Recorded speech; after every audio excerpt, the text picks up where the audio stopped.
These two exercises look very similar, but they train the hamstrings very differently. Now, if you've ever seen on social media people either doing hamstring walks or hamstring slides, these are going to be two very good exercises that if you saw yesterday's post about hamstring isometrics, this would be a nice next best step for you to go to if you want to not only increase the strength and stability of your hips and your core with activation of your hamstring and adding a little bit more load, but will also allow for better tissue tolerance, capacity, and also endurance to your hamstring as you're trying to rehab your hamstring.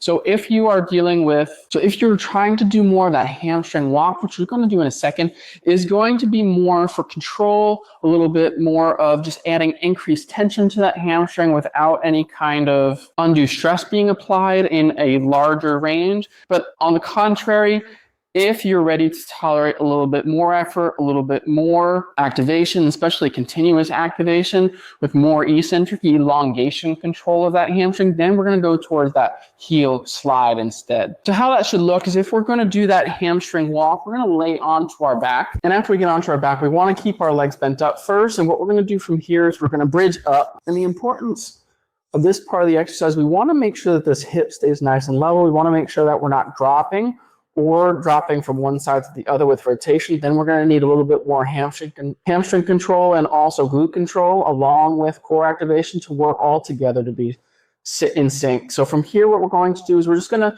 go up onto our heels and we're going to walk our way out as far as we can tolerate. And we're going to walk our way back in as long as our hips are not dropping back down. And we're going to repeat all the way out as far as we can go, as far as we can tolerate, keeping our butt up off the ground.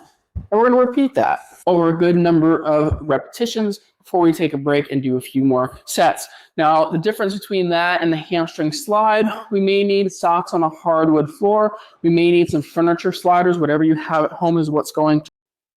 And what we're going to do with this, we're going to lay onto our back.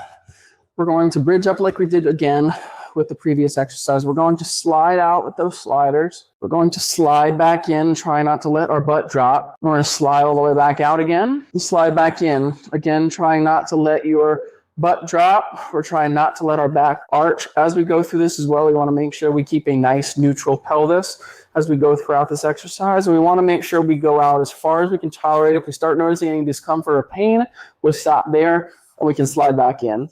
So give that a try. Let me know how you get on with it down below in the comments and make sure you like and